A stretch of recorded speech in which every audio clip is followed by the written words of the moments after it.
There are some trends in retirement planning that are really good, and these changes are accelerating. And that's what we're going to talk about today on the Retirement Answer Man Show. I'm really excited about this. Welcome to the show. My name is Roger Whitney. I'm your host. And this is the show dedicated to not just surviving retirement. We truly believe if you are agile and intentional, you will rock retirement. You will have a great life regardless of what's going on in the world. So trends are normal things. Change takes time, and it's usually disruptions like this, personally, or in this case, personally and economically, that accelerate trends that are already in place. And we've seen this in our personal lives. We've seen school learning go 100% online. That was already a trend, online learning. But universities, K through 12 schools, everything, because of what's happened this year, are 100% online.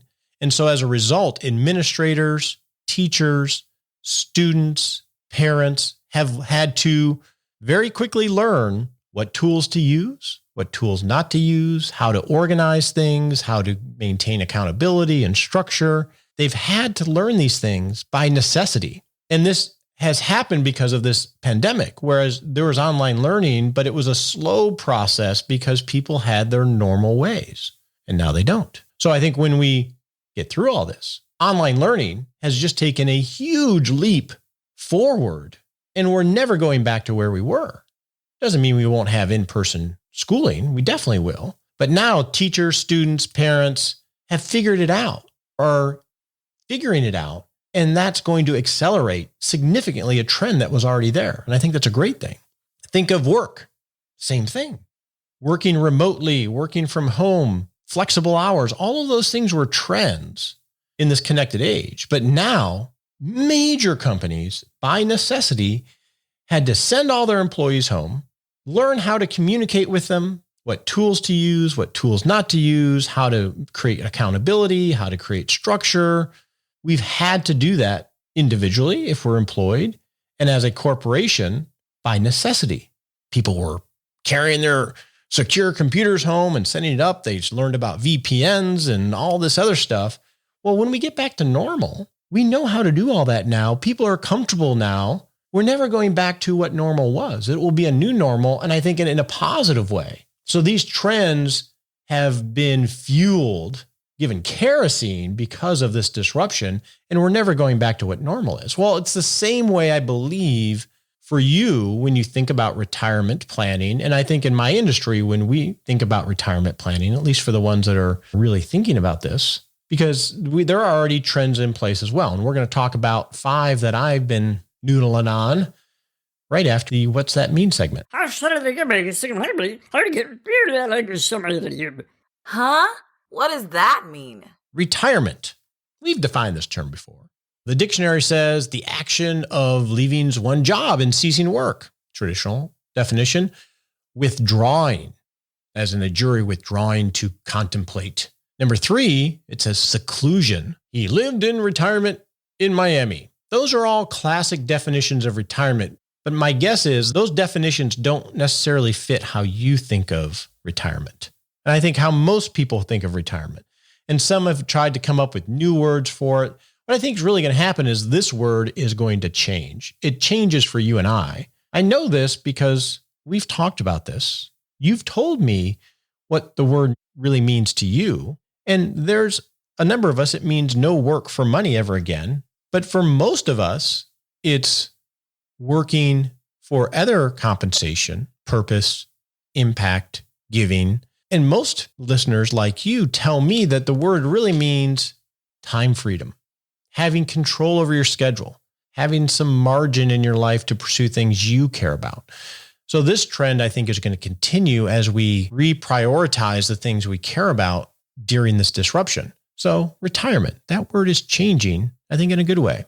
Now let's go noodle on the 5 ways retirement planning is changing and how it's being accelerated.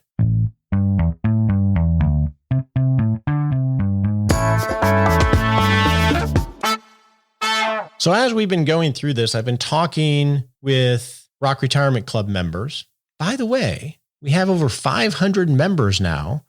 And this is a group where we're creating world-class education and a lot of great people helping each other think through how to be intentional in rock retirement. You should check it out at rockretirementclub.com.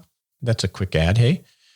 But we've been thinking about this, and I've also been talking with a lot of advisors that are a little bit more serious about retirement planning, where it's not just a means of an end of getting assets, but really the actual art of creating retirement outcomes for people, helping them.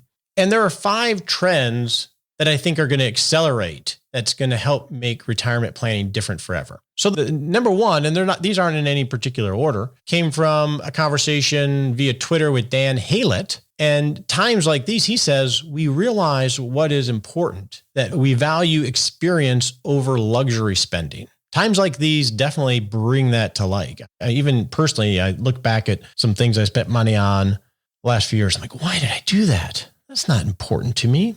When you're feeling financial stress, you start to evaluate and sometimes regret what you spent on during optimistic times. So I think valuing experiences over things is a trend in creating a great life for sure. So I think that's a great one. And that's going to accelerate because right now we're feeling a little bit raw and we're thinking about those things. Related to that is number 2. So retirement planning starts as this dry mathematical model, these formulas of present value of future consumption and so forth, and asset allocation and withdrawal rates and all the things geeky financial people geek out on. And they usually stay within the boundaries of the formulas. And we've talked about this. I think that's to a detriment. And it misses the whole point of retirement, which is life outcomes. And most people, when they're approaching retirement, they focused almost solely on the money part of it. 1, because that's what's talked about from a financial planner perspective. And 2, that's like a big concern. That's the big concern in front of their face when they think about the prospects of losing their income forever. And then on the other end, you have life planning and life coaches. And that gets a little bit uncomfortable. There's on the service road of the highway near us, there's a little strip mall, and there's a psychic, palm reader, life coach. For a lot of us, when we think of life coach, we think of that category in the psychic and palm reader and this sort of mystical, touchy-feely for many of us. Not all of us. So you have geeky financial on one end, and you have life coach, life planning on the other end, and they seem very, very far apart. Well, I think a trend, I know in my practice, the trend is that those two things are merging together. Retirement planning is getting less investment focused, rightfully so, and life planning is getting more rigorous and structured, rightfully so. Because if you think about retirement, for many of us, we focus on surviving retirement from a financial perspective, which is important, but we forget, and this is definitely the premise of everything we do, is that retirement isn't just about surviving retirement, especially if you've done a lot of the accumulation correctly. Well, even if you didn't, it's about, I have this period of time, let's say from 60 to 90, and I have these resources that I've worked really hard to accumulate and built a family along the way. You have one shot of living that life, especially after retirement, when you give up your superpower of earning income and saving. You have one shot to take action, to express the life. So at the end of it, you can look back and say, wow, there's no regrets. I created the experiences. We had the impact. We did the things that we wanted to do. It's not like you can get to 80 and realize, oh, I have all this money that I didn't realize I was going to have. It's not like you're going to go climb a mountain. Maybe you will, but you get my point. You're going to be less equipped to do things near the end of life. So you get one shot. And so traditional retirement planning doesn't do enough because it's always going to tell you to sacrifice because the numbers hardly ever work. So sacrifice is the thing you can do to make the numbers work for the financial geek. But on the life end of it, you only have one shot. And the whole point of retirement is to create outcomes that are important to you, to express your life during this period of time as fully as you're able. So I think the merging of those two coming together are really healthy. And it's going to cause the retirement planning community to be much more EQ, not just IQ. and to know how to help people navigate those discussions. For an individual, and it's no different for me in my life, I'm inside the bottle of my life. I can't see from the outside. It's like a Coke bottle. It's distorted. And I need someone that's not emotionally invested in my life, that I trust and that I think is wise, to help me navigate lots of little decisions. So I find the balance between having a great life today and still being okay tomorrow. I think that trend, because of the first, is we're wanting life outcomes. That trend is going to accelerate as a result of these kind of moments, just like it did in 08. And I think that's healthy. Trend number 3 that I think is going to accelerate is being more rigorous in what our retirement planning actually is. Retirement planning is evolving significantly. And I think there's a lot of faux retirement planning that isn't near rigorous enough in acknowledging the seriousness of, hey, we got one shot at this. Withdrawal rates, dynamic withdrawal rates are great in studies, but I don't think they go far enough in helping find the balance. So I believe that the trend in matching assets, the resources you have, to the liabilities, the life that you want to live, that is going to increase in importance. Matching the kind of life you want to live and year by year spending with the resources you have, so you can pre-fund the early and maybe pre-fund the late and have some flexibility, is going to be much more important, because this roller coaster ride of having financial assets and just simply trusting long-term averages and applying a withdrawal rate is too simplistic and doesn't create great outcomes.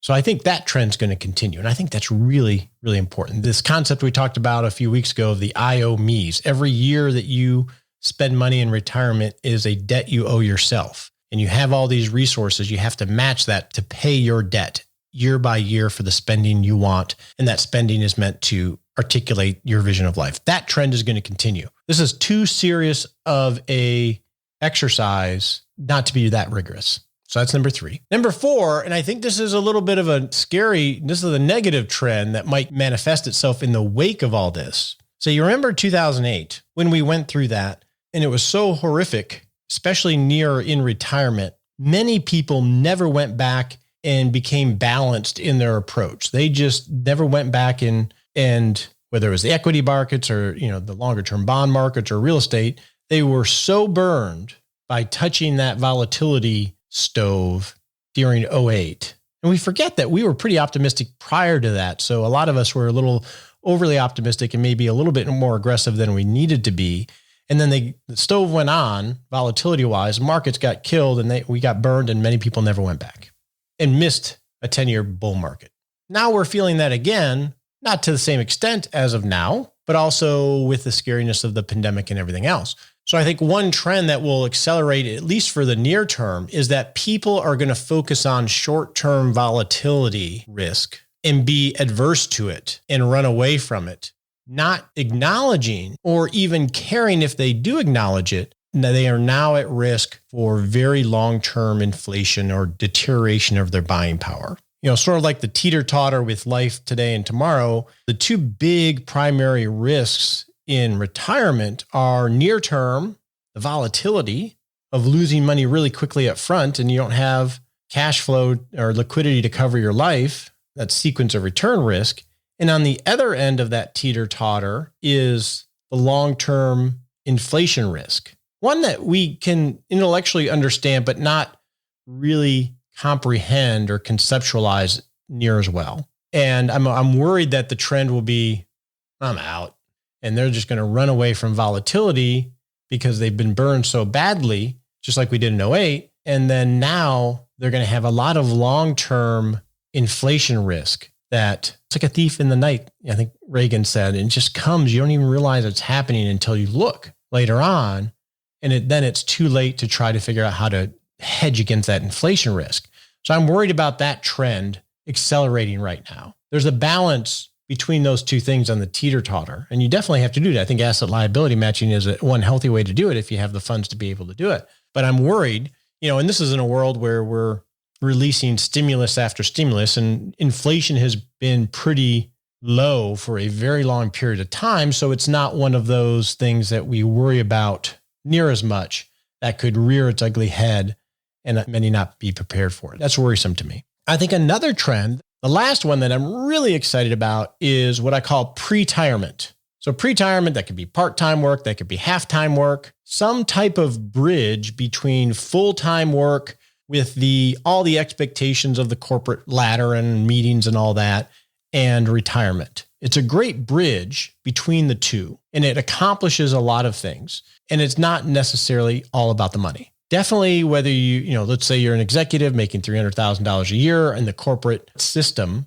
it could be part-time making half that amount. It could be working part-time and making 30, 40 grand a year. The cash flow makes a difference, but more importantly, it has a lot of other benefits that we don't acknowledge near enough because we can't quantify them. Number one, it gives you time freedom that you desire while still having intellectual engagement and purpose in your profession or in something that interests you. Maybe you're a high-level executive lady, but you enjoy woodworking. Well, you can work at Ace Hardware or a woodworking store, make hardly any money, but you're intellectually engaged and you're making a little bit of money. Two, it helps you mentally ease into retirement rather than just turning the switch off and finding yourself adrift in the sea of time. Three, it helps you transition your social network. Many people's social network are focused around their coworkers. And as much as you love your coworkers and as much as you say that you're going to connect with them and have lunch with them, when you leave,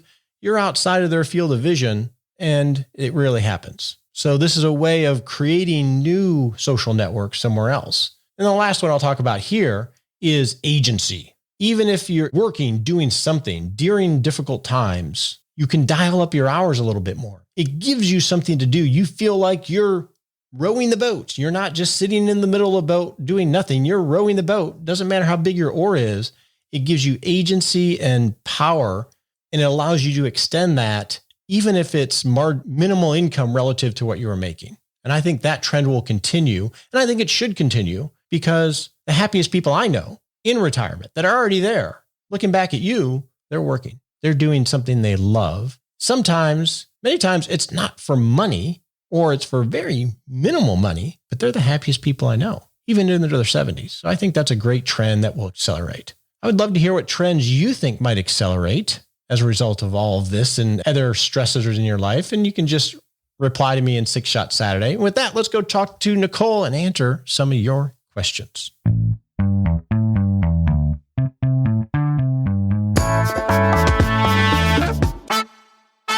We are trendsetters, Miss Nicole Mills.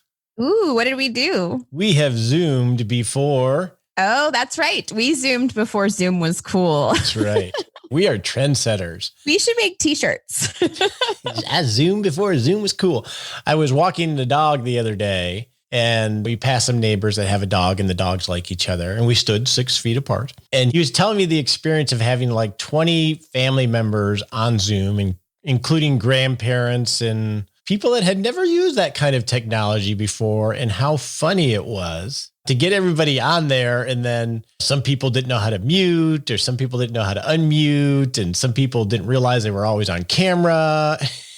So my kids have been doing it. Like Henry's been able to do it with his class, and it's funny to watch 8-year-old, they don't have any idea. And we use Zoom in the Rock Retirement Club all day long. And all the time. Yeah. And there have been some issues because now that Zoom is cool, there have been some hacker issues and privacy issues. Zoom bombing or whatever they're calling it. And you just have to know the basics of, you got to lock your meeting. You have to have private invites. You can password protect them.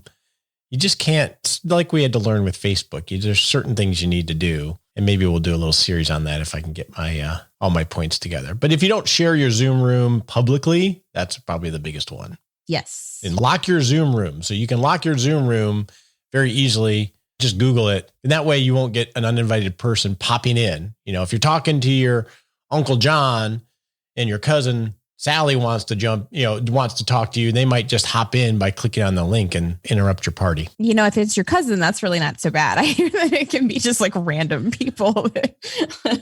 And I saw an article about, we're sort of digressing here, so you can skip forward to the questions if you don't want to listen to this, about dating during this Corona disruption. And Zoom actually would be a good thing to do. I actually think this is healthy for dating. Really? I do. Because now what makes you say that though? Because you're talking. You really can't do anything else. You can talk, you can play a game, you can just converse without all the awkwardness of sitting down. Do we hold hands? Do we not hold hands? Do I kiss him? Do I kiss her? All the other stuff. It's just having a conversation with a person. Gotcha. Talking. That's a novel idea. Novel idea. Okay. We got questions. Our first question is from Mitchell, who says, I am retiring this month with a pension. I have a lump sum of around $160,000 that my employer contributed. I need to roll over into something to avoid being taxed on it. I want to protect the principal, but I don't want to lock up the money in an annuity. I want to do some remodeling later on, and I have other reasons. I appreciate any input on the matter. Sounds pretty straightforward. Roll it over to an IRA, or if you can keep it in the 401k and they have a really good stable value option, because in the 401k, there's something called a stable value fund, which acts like a savings account or a money market. And a lot of 401ks will have fairly attractive ones that will pay above market rates relative to a money market fund or a CD or something like that. So I would check that out, Mitchell, because if you can leave it in the 401k and put it in a stable value fund, you may earn more interest than you would somewhere else. And it also gives you some other protections in terms of liability and things like that. So that's something to consider. But if they don't, you can roll it to an IRA. And if you want to protect the principal and you want it to be liquid, you don't really have a lot of options. You can put it into ultra short-term bond investments, but it will have a little bit of fluctuation in value.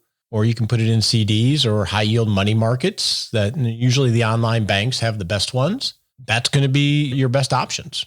Our next question is from Brian. He says, can you provide some detail into what kind of stress tests you're running through with clients? Before this bear market, we looked at the impact of large drops in asset values. Now that that's a reality, what are some of the new stressors that we should consider? Yeah, so stress testing is important. And so one thing that we do is when we come up with a feasible roadmap, retirement strategy, we say, okay, what happens if we go based on whatever allocation we're using? What happens if we go through the worst of '08 again? So we say, okay, what did this portfolio do theoretically from October of '07 to March 9th of 2009? That was my son's birthday, by the way, the bottom of the market. That was the peak of that bear market to the bottom, where I think equities were down 51%, but different portfolios went down by different amounts. So what we'll do when we get to a feasible plan is we'll say, okay, let's cut that percentage of assets and see if the plan is still feasible. Well, now that we've had not that extreme of a drawdown, but a bear market, I think you just redo the test at the new prints, at the new value of assets, right? Because even though we're down, whatever we're down in the markets for the year, it doesn't mean it can't happen more. So we just say, okay, now at these new values, let's stress test it again at that worst case scenario and see what the feasibility is of the retirement strategy being viable or feasible. So we still want to do those.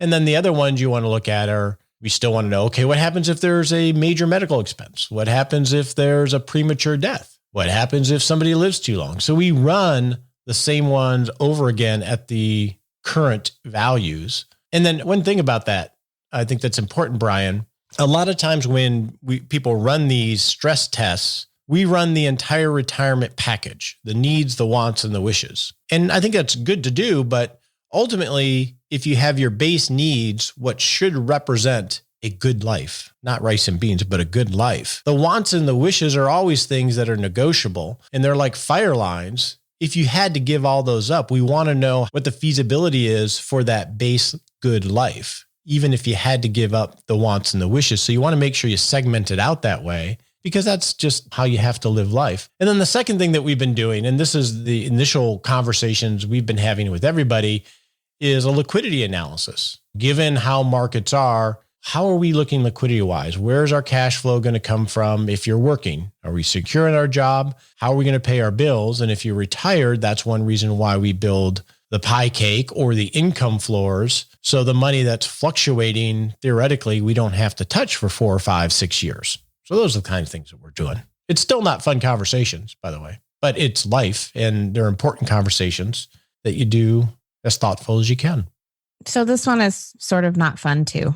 Sorry, but Bob writes in, he's married and 55 and currently unemployed, but receiving severance until August. He's looking for new work, but the market is tough and has gotten tougher with the latest news. He says, I guess my question is more of seeking advice and confirming my priorities. Number 1, finding employment with medical benefits. Number 2, when to pull the trigger on selling the house. And number 3, moving to a state where one of the colleges is located to receive in-state tuition for years 2 through 4. So I guess he must have some college-age kids. Just a little frustrated at this stage in my life. Yeah, I get it. Before we get to the priority part, and obviously I don't have enough to tell you how to choose those priorities that you set out. But just before we get to that, I would go through this process, and time-wise and how you do it is going to vary. Just acknowledge all of the things that are happening. You're out of work. The job market is horrible. And you have all this stuff that you have to deal with. You have kids that are going to be going to college. You're worried about medical benefits. You're worried about, just write it all down. I find writing and journaling and mind mapping is really important in this. Write it all down, all the stuff, the crap that you're having to deal with. Second, acknowledge and own all the fear, all the anxiety, all the worry, all the disappointment, all those emotional things, whether it's writing them down, yelling onto paper. I've done that before. Just get it out and put the words to it somewhere. And then once you've exhausted yourself there, start to acknowledge that this isn't going to define you, that you and your family are going to have a great life, and acknowledge that you're going to be okay. I think those 3 steps sometimes we forget and it's somewhat of a grieving process. This is what's happening. This is all the crap I'm having to deal with. This is really how I'm feeling about this and the stress around it. And owning those things and then coming out of that and saying, we're still going to have a great life, isn't going to define us.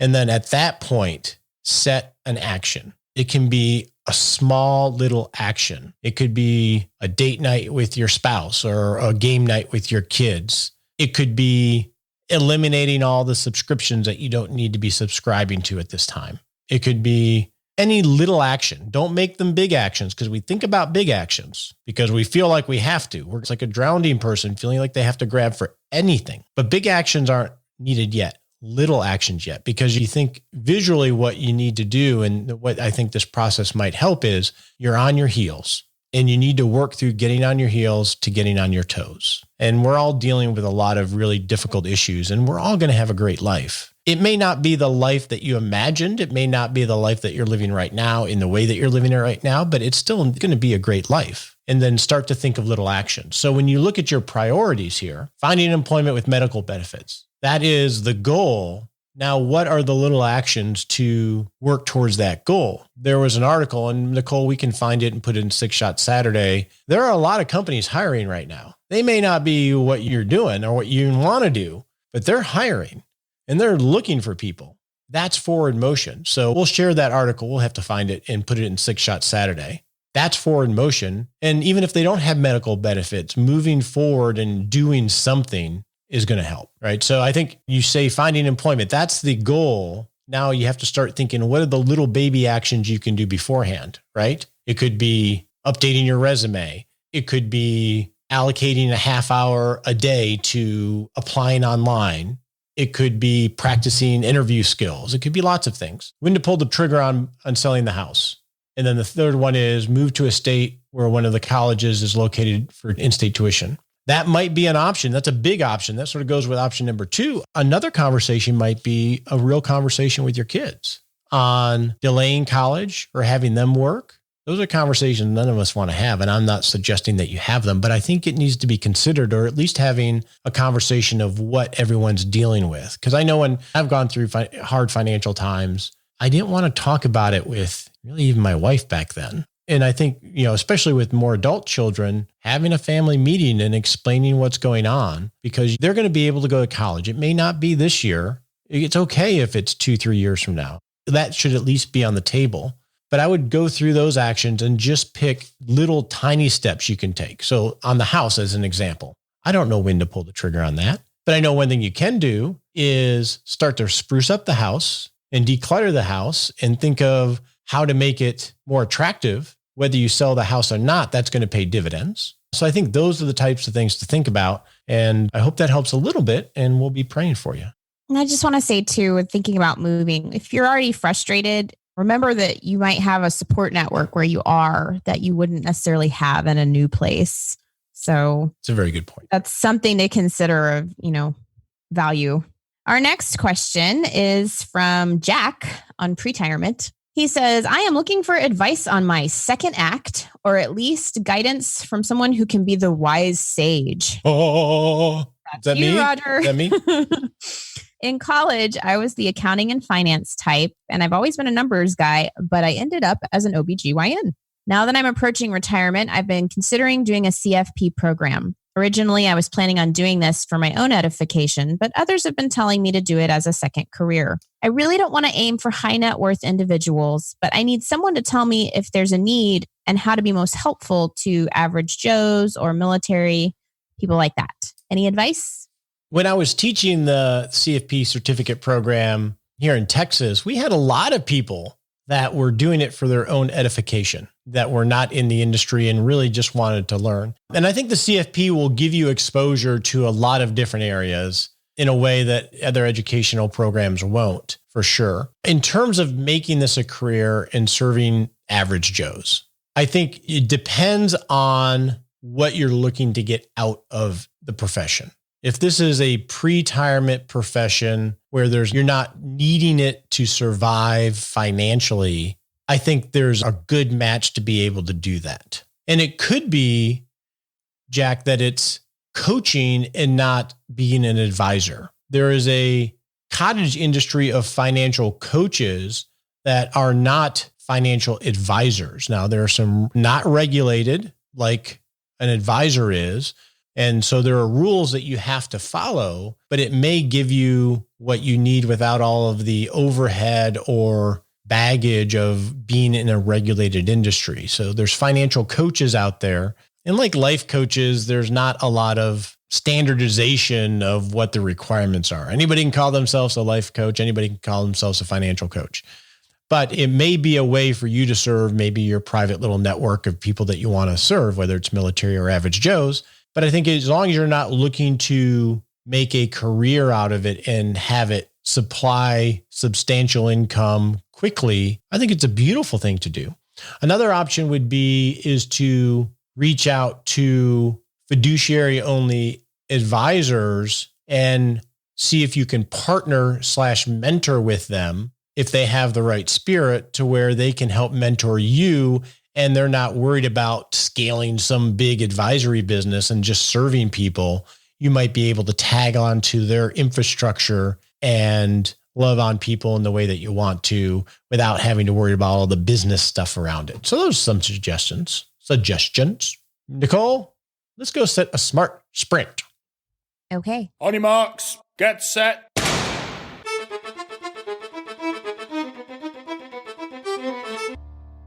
And we're off to set a 7-day baby step to do something, anything to make us happier and survive this corona disruption, right? I think in light of some of the questions that we've had, in the next 7 days, what can you do to treat yourself? I like that.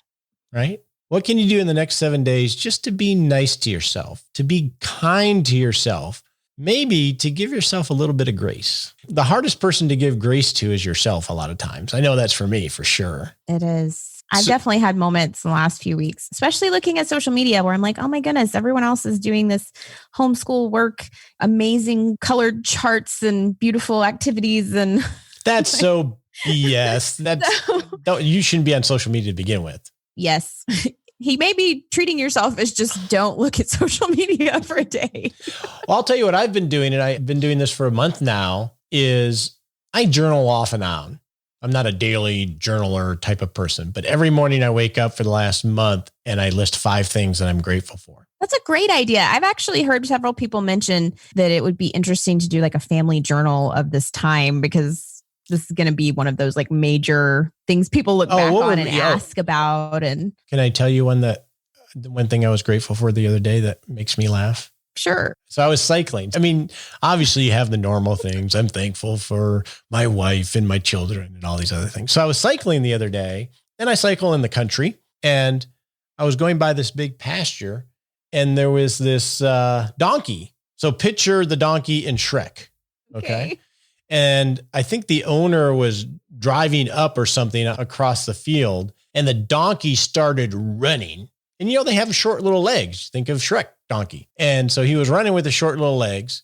His tail was straight up in the air. His head was way up, and, you could see all his teeth, and he was just, and just going crazy. And it was the funniest thing. I just had to slow my bike down, and I just sat there and laughed. And you wrote about it in your journal. And I wrote about it in my journal. So the next 7 days, do something just for yourself.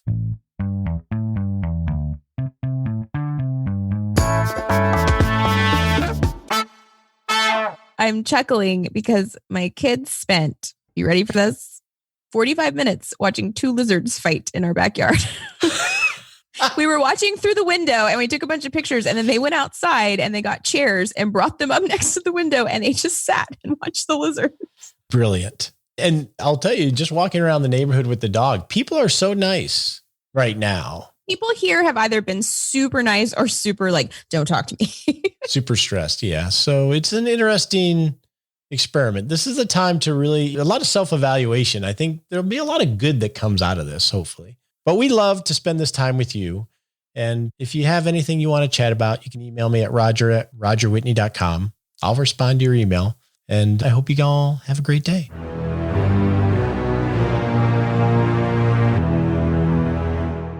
Hey, it's time for that all-important disclaimer. We so appreciate you listening to the show and love your questions and love the teaching that we're able to provide here. And actually, it helps us too. But remember, you're not our clients. Not love it if you took advice from us on the show. We would not love it if you took advice from us on the show. Realize this is helpful in education. Talk to your legal advisor, your tax advisor, or your financial advisor before you make any decisions.